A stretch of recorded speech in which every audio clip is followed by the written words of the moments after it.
Hello, and thank you for watching Hashtag Houston Healthcast, a podcast powered by Houston Healthcare as part of our Hashtag Houston Healthy initiative.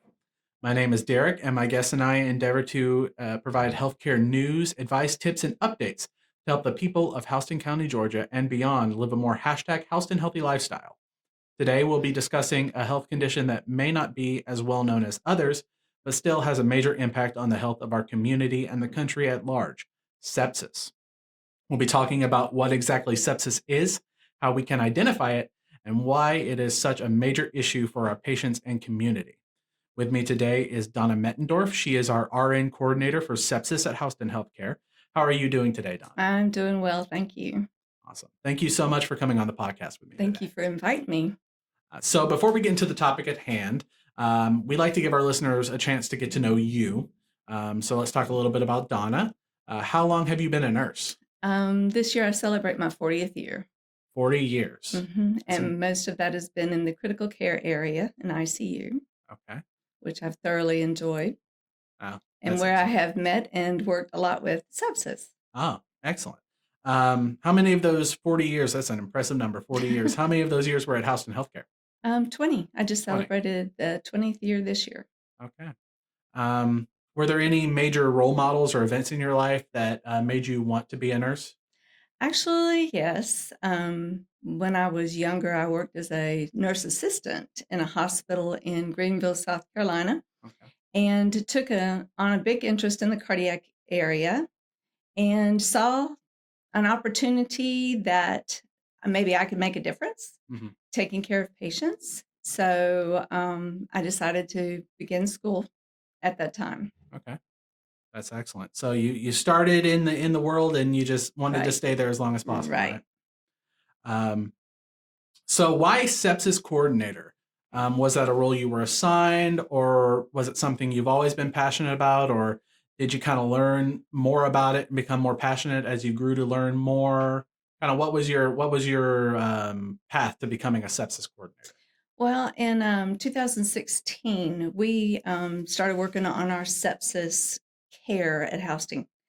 And I was invited to the meetings and began taking an active role in looking at our cases and our patients and how we line up our protocol with the Surviving Sepsis campaign and the Centers for Medicare CMS. So I worked on the side. I worked in ICU as a nurse and then became the assistant nurse manager in ICU, but on the side, worked on this sepsis work group committee. And we all recognized the need for a leader, a coordinator, to be able to follow things through. And I knew that if it ever came available, it would be something that I would be interested in and applying for. So in 2021, the end in December, they did make that offer. They decided we would create that position, and that's when I applied and stepped into it.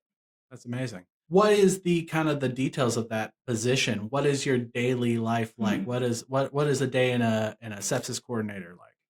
It's a lot of case reviews because initially we had to set up an official protocol, a policy, of course. And so we align everything to that policy, and that's what I review. I review it in charts. When we have an internal sepsis alert, I do attend those just to kind of review the process and get feedback from the employees on any kind of changes they would make and recommendations, and talk to patients and their families while we're there, helping them to understand what we're doing and why we're doing it. So kind of almost like a little bit of a patient advocate work. Some, and a lot of data collection. A lot of data collection. Sounds riveting. So onto the topic at hand. Sepsis, as we stated earlier, is a major disease that we deal with on both a local and national scale. Per the CDC, with more than 350,000 lives lost per year, sepsis ranks as the third leading cause of death in the U.S., which puts it just after heart disease and cancer. There are 1.7 million cases of sepsis every year, and yet only 66% of American adults have ever heard the word sepsis. With those facts in mind, Donna, can you start out by telling us the basic? What is sepsis? Well, sepsis is the body's response to an infection. It's your immune system. So your body may not react to the same type of infection as my body would, and it may not react the same way each time. Essentially, it's the immune system that kind of goes into overdrive. Okay. It overreacts, so to speak. And if it's not identified early and treated early, it can lead to septic shock, which has a high mortality rate. Okay. So what's the difference between sepsis and septic shock? There's actually 3 stages of sepsis. Okay. The early sepsis is what we call simple sepsis. Okay. And that's just where you start having your beginning symptoms, fever, chills, pain, anything that would identify an infection. And then there's severe sepsis where it progresses into organ dysfunction, where you might start affecting your kidneys or your ability to oxygenate if it's a lung infection. So if that's not treated early, it can progress on into the septic shock, which that's where your body can no longer maintain its blood pressure. You go into multi-organ dysfunction. And if you can't get that reversed, then usually there's a mortality associated. Okay. So it's not necessarily the infection that's doing it, it's your body's overreaction to the infection. Exactly. Okay, that makes sense. It's not something you catch. Gotcha. So what are some of the symptoms of sepsis? Well, and initially it starts with your symptoms of infection. Okay. Let's go with a wound. Let's say you may have had a surgery and you've got an incision, and keeping a close eye on that incision and caring for it as you are instructed to do so.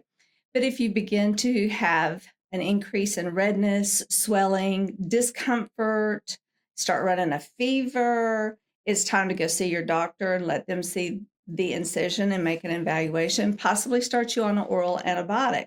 However, if you don't follow through with your physician and it continues to progress, it can progress into sepsis, where you may become very, very weak and tired. You may lose appetite. Some people become confused. You may have chills from the fever. You may not have a fever at all. Not everybody with sepsis has a fever.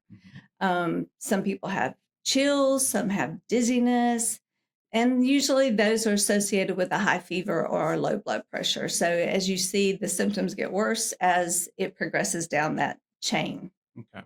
So you say, you might have this symptom, you may not have this symptom. It sounds like a little bit like it can be Right. kind of hard to tack down. It can, and what we normally say is if you know you have an infection or you suspect you have an infection and you develop an increase in your heart rate, an increase in one of these, increased heart rate, increase in temperature, increase in respiratory rate or work of breathing, you have to work harder to breathe, you get short of breath easily, something like that. Or you know that your blood pressure is a little low, and a symptom of that is dizziness, like when you stand up, you get lightheaded. If you have any of those symptoms associated with what you think might be an infection, that's the time to go seek medical assistance. Okay. And if your physician is not open, it's time to go to the med stop or the emergency room. If your blood pressure is low, I would prefer that you go straight to the ER. Let us evaluate you and get you started on the correct antibiotic. Simply said, sepsis survival is related to early identification and early treatment. Understood. So you kind of touched on it a little bit. The treatment is antibiotics. Right. Is there different, based on the stages, different kinds of antibiotics that you give, or is it? No, what we do if we do not know what the infection is right away, we start you on what is considered a broad spectrum antibiotic. It covers different types and most all of types. Okay. We do blood cultures when you come into the hospital, and that helps us to identify specific bacteria or infection to align our antibiotics to. If you have to stay with us and it comes back that you're growing something in your blood, a bacteria of some sort, we're going to look at our antibiotic and make sure you're covered with that. But meanwhile, we've put you on a broad spectrum that will cover most everything. Is sepsis like other infections in that it is contagious at all? No, it is not.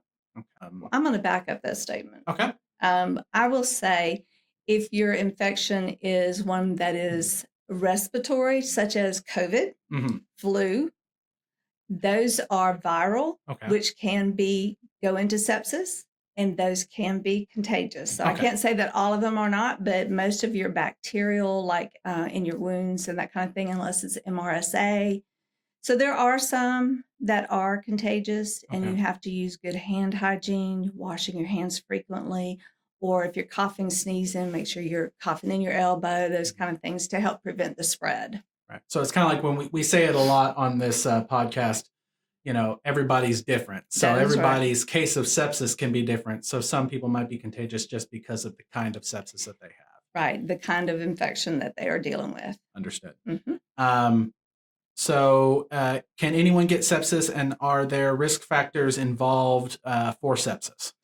Yes, anyone can get sepsis. There are those that are higher risk for it, but I will say that not all infections lead into sepsis. Okay. Okay. Like we initially said, it depends on your body's response to the infection itself.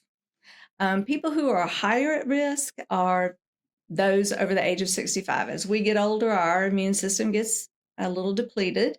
And likewise, when you're young, maybe less than a year old, your immune system is not quite as mature. Okay. People who are immunosuppressed, they may have cancer and on chemotherapy. They may have conditions such as lupus or HIV that suppresses their immune system. Pregnancy suppresses the immune system because the body changes the immune system to protect the body from attacking the baby. So they are a little bit more at risk for infection. Okay. So just immunosuppression is a big one. Okay. Makes sense. Mm-hmm. Are there any ways to prevent sepsis? Primarily good hand hygiene, Okay. good oral hygiene, good body hygiene. Things like we mentioned, covering your mouth when you cough or sneeze, washing your hands frequently. We don't think about, I think we became more aware of it when we had COVID, but we don't think about what we touch in a daily business, the doorknobs, the elevator buttons, and all those things. So washing your hands frequently, but especially in those times that you've touched something or done something that has contaminated your hands. Makes sense. I mean, when you walk into a public bathroom, you should probably wash your hands several times anyway, just to be safe. Especially before you leave. And the other thing is make sure you're following your vaccinations, immunizations to help build that immune system up. Makes sense. The children, and our adults, we have so many now for COVID and flu, the RSV and hepatitis, all those things. So just staying up to date with your immunizations and vaccines. Absolutely. Get out there and get vaccinated, guys. I've said it a couple times. Definitely get out there and get vaccinated. So I know there's probably listeners out there that are concerned they may be septic, might be suffering sepsis already, might be post-septic, has already gotten over it. So I want to ask you some frequently asked questions a patient may have on this topic. Okay. So for a second, I'm going to be a patient that is either concerned about sepsis or might have sepsis. Okay. I'm showing symptoms of sepsis, but my doctor is telling me not to worry. What should I do? I would clarify with him and ask him to explain to you why he's not worried. If your symptoms continue or become worse, I would definitely seek attention at the med stop or the emergency room. If your symptoms have progressed, I would recommend going to the emergency room. When you go to the med stop, they can give you some antibiotics, but if they're concerned for your blood pressure being low or if it's progressed to that organ dysfunction, then they're going to send you to the emergency room anyway. Makes sense. Are there any specialists that might be recommended for the treatment of sepsis? Most of the sepsis that we see is in our emergency room. Okay. 90% of our sepsis cases come through our ED doors. It begins in the community at home. My recommendation is early symptoms of an infection, you go see your physician. Physician's not open or available, you go to the med stop. If it has progressed and those symptoms seem to be getting worse or the infection appears to be getting worse, then go to the emergency room. Makes sense. Specialist would be your, like if it's a kidney issue, like maybe you have a UTI and you have a kidney stone that has blocked your urine from coming down, it can get infected, then your urologist would be called in. So it depends on the condition that you have Mhm. going on. But if you do have multi-organ dysfunction, our intensivist in the ICU would be your Sure. specialist. So there's not necessarily a specialist per se, but Not, depending on what infection is going on. I will say this, we do have infectious disease physicians that we do call in on consult for the most difficult cases. So most of the time they're not referred outside of the hospital unless it's a continuing infection that they need to continue to treat after going home. Okay, makes sense. Um, I had sepsis. I received treatment, and I'm starting to feel better, but I'm worried my sepsis may be coming back or may come back at some point. How will I know if this happens? Well, I will say that sepsis does have a high readmission rate simply because your immune system really is taxed in fighting the infection. Be alert to your symptoms. Be able to recognize the early symptoms. If you see the same trend beginning, then follow up with your physician for sure. And likewise, depending on how well you are or how bad you may feel, then go to the emergency room. Makes sense. I was in the hospital with sepsis. Is it possible for me to get sepsis again? You just said a Yes. resurgence is possible. It is. Is it common? It is more common than we would like for it to be. Okay. And that's just because people aren't following up on what they need to be doing, or Sometimes they won't complete their antibiotics after they go home. They feel better. They think it's okay. They return to work too soon. They get, may get exposed to other people when their immune system is already busy fighting what they have or is weakened from fighting what they had. Getting exposure to someone who is sick is likely going to make you sick. You may come in with sepsis, but it may not be the same infection. We see people come in with pneumonia. After being at home laying around, Sure. they can get pneumonia. Or if they did develop some issues with swallowing after they had sepsis the first time, they may go home and continue that difficulty and actually get some fluid in their lungs that can create pneumonia. So there's several opportunities there for it to resurge. Okay, understood. Are there any resources or places where I can learn more about sepsis? There are several online. Your CDC has written information. Your Sepsis Alliance has written information, continuing education. But I'm proud to say that Houston has begun a sepsis support group here at the Pavilion in the Educare department the first Monday of every night at 6 p.m. We've invited the public to learn more for educational purposes, or if you have been a patient that has survived sepsis, septic shock, you and your family have gone through an ordeal, and sometimes you go home with other comorbidities that you may not have had prior to sepsis, such as renal failure or some sleep disturbances, mental cognitive difficulties. This group is to support you, is to share networking, things that may have worked for one may work for someone else. Any social area, social service opportunities that you may not be aware of can be shared. So we'll also bring in guest speakers for other things such as stroke. And I know February is cardiovascular month. We'll be having our STEMI coordinator come in and talk. So we'll be sharing other things as well, but primarily we're there to support the patients who've survived sepsis or want to learn more about sepsis. That's great. Good to hear that we've got a group going on now. Mm-hmm. And that's something that we do for a lot of different topics at Houston Healthcare. So if you're ever, coming out of a disease state, not just sepsis, but any disease state, or you're looking for people to network with, always reach out to our educare department. They probably have resources for you if we don't have something in-house, and we might have something in-house for you to come and be a part of, a class to participate in, or as you're talking about, a group to have conversations with. So thank you for telling us about that. We have also had the opportunity to go to some senior healthcare events. We've been invited to those. We've been invited to churches. So we do have the opportunity to come out into the public to special groups to speak to them if that's a possibility. And I would recommend reaching out to our educare department that can reach one of us to be able to talk. Absolutely. So I want to thank you again, Donna, for coming on the podcast with me today. And thank you to our listeners for sticking with us all the way to the end. I hope you found this conversation interesting and informative. I know that I did. If you would like to learn more about sepsis, you can visit our website at hhc.org. A link to our sepsis awareness page will be in the description below. And also a link to our events page with the location of the new sepsis group will be there as well. There will also be links to other resources myself or Donna have mentioned today.